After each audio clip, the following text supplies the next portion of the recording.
ಕೆಲವೇ ಹೊತ್ತಿನ ಮುಂಚೆ ಮಾನ್ಯ ಮುಖ್ಯಮಂತ್ರಿ ಸಿದ್ದರಾಮಯ್ಯನವರು ಕಾಂಗ್ರೆಸ್ನ 5ನೇ ಗ್ಯಾರಂಟಿ ಯೋಜನೆಗೆ ಚಾಲನೆ ಕೊಟ್ಟರು. Breaking news.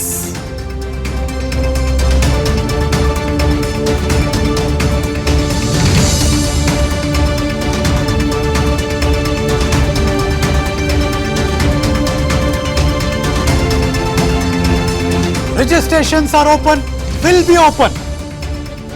ಜನವರಿ 12ರಿಂದ ಹಣೆ ಜಮೆ ಆಗುತ್ತೆ. ಹಾಗಾಗಿ ನೋಂದಣಿ ಮಾಡಿಕೊಳ್ಳೋರಿಗೋಸ್ಕರ ಈಗ ಶುರು ಮಾಡ್ತಿದ್ದಾರೆ. ಯುವ ನಿಧಿ ಯೋಜನೆ ನೋಂದಣಿಗೆ ಚಾಲನೆಯನ್ನು ಕೊಟ್ಟರು ಮುಖ್ಯಮಂತ್ರಿ ಸಿದ್ದರಾಮಯ್ಯನವರು. ವಿಧಾನಸೌಧದಲ್ಲಿ ಸಿಎಂ ಸಿದ್ದರಾಮಯ್ಯನವರು ಚಾಲನೆ ಕೊಟ್ಟರು. ಅವರ ಜೊತೆ ಉಪಮುಖ್ಯಮಂತ್ರಿ ಡಿ ಕೆ ಶಿವಕುಮಾರ್ ಅವರಿದ್ರು, ಸಚಿವ ಶರಣ ಪ್ರಕಾಶ್ ಪಾಟೀಲ್ ಅವರಿದ್ರು, ಅವರ ಜೊತೆ ಪ್ರಿಯಾಂಕ್ ಖರ್ಗೆ ಅವರಿದ್ರು, MC ಸುಧಾಕರ್, ನಾಗೇಂದ್ರ ಅವರು ಕೂಡ ಉಪಸ್ಥಿತರಿದ್ರು. ಈ ಮುಂಚೆ ಅವ್ರು ಏನು ಭರವಸೆ ಕೊಟ್ಟರು ಅದನ್ನೇ ಈಡೇರಿಸೋಕ್ಕೋಸ್ಕರ 5ನೇ ಗ್ಯಾರಂಟಿ ಯೋಜನೆ ಯುವ ನಿಧಿಗೆ ಚಾಲನೆ ಕೊಟ್ಟರು. ಅದರ ದೃಶ್ಯ ನೋಡ್ತಾ ಇದ್ದೀರಾ.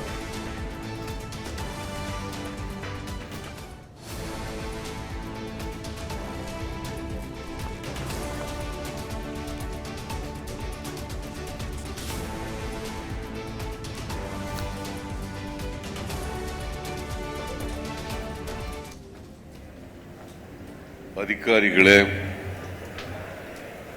ಇತರ ಎಲ್ಲ ಆಹ್ವಾನಿತ ಗಣ್ಯರೇ, ಇಲ್ಲಿ ಆಗಮಿಸಿರ್ತಕ್ಕಂಥ ಎಲ್ಲ ಆತ್ಮೀಯ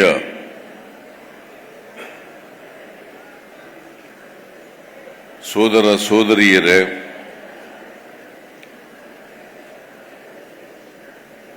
ಎಲ್ಲ ಯುವಕ ಯುವತಿ ಸ್ನೇಹಿತರೇ, ಮಾಧ್ಯಮದ ಗೆಳೆಯರೇ, ಇವತ್ತು ಅನುಕ್ಷಣದ ಸುದ್ದಿಗಳಿಗಾಗಿ ವಿಸ್ತಾರ ನ್ಯೂಸ್ ಯೂಟ್ಯೂಬ್ ಚಾನೆಲ್ ಸಬ್ಸ್ಕ್ರೈಬ್ ಮಾಡಿ. ಹೊಸ ಸುದ್ದಿಗಳ ನೋಟಿಫಿಕೇಶನ್ಗಾಗಿ ಬೆಲ್ ಐಕಾನ್ ಕ್ಲಿಕ್ ಮಾಡಿ. ಲೇಟೆಸ್ಟ್ ಅಪ್ಡೇಟ್ಸ್ಗಾಗಿ www.vistaranews.com ವೆಬ್ಸೈಟ್ಗೆ ವಿಸಿಟ್ ಮಾಡಿ. ಅಂಗೈಯಲ್ಲೇ ಜಗತ್ತಿನ ಸುದ್ದಿ ತಿಳಿಯಲು ವಿಸ್ತಾರ ನ್ಯೂಸ್ ಕನ್ನಡ ಆಪ್ ಡೌನ್ಲೋಡ್ ಮಾಡಿ.